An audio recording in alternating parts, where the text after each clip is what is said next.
मैं उस देश की नागरिक हूँ जिसके होठों में गंगा और हाथों में तिरंगा है।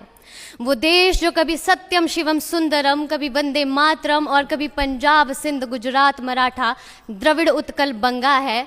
मैं उस देश की नागरिक हूँ जो हर ठुकराए हुए की शरण स्थली बन जाता है और 7 समंदर पार परदेसियों को भी अपने ब्रदर एंड सिस्टर कहकर बुलाता है। यही प्रेम की पूज्य भूमि भारतवर्ष कहलाता है, भारतवर्ष कहलाता है। नमस्कार, मैं दीक्षा ठाकुर नेहरू युवा केंद्र कुल्लू से देवभूमि हिमाचल प्रदेश का प्रतिनिधित्व करते हुए बात करने जा रही हूँ महामना मदन मोहन मालवीय जी के बारे में। 1857 की क्रांति की सफलता के बाद भारतीय जनमानस निराश सा हो गया था।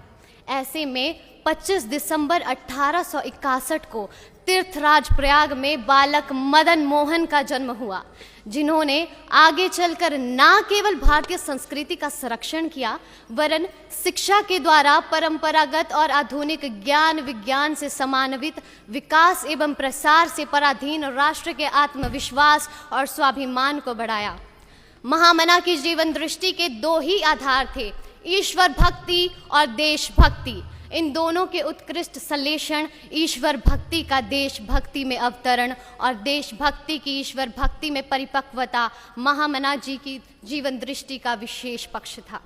महामना सच्चे अर्थों के तपस्वी थे। सात्विक तप के सारे पक्ष उनमें विद्यमान थे।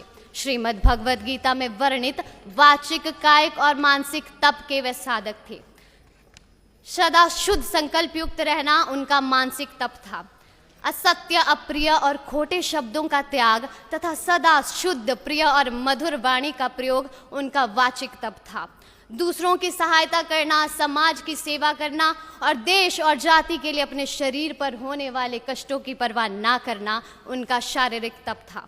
महामना प्रखर राष्ट्रवादी और उच्च कोटि के देशभक्त थे।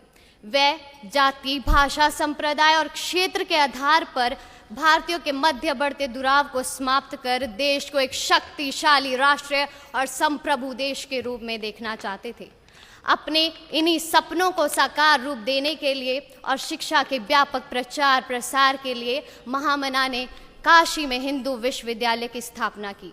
इस विश्वविद्यालय की स्थापना से महामना की परिकल्पना ऐसे विद्यार्थियों को शिक्षा प्रदान कर देश की सेवा के लिए तैयार करने की थी जो आगे चलकर देश के मस्तक को गौरव से ऊंचा उठा सके। तो आइए आज हम सब भी ये प्रण लेते हैं कि हम आगे चलकर हर वो संभव कार्य करेंगे जिससे हमारे देश का मस्तक गौरव से ऊंचा हो सके। जय हिंद, जय भारत।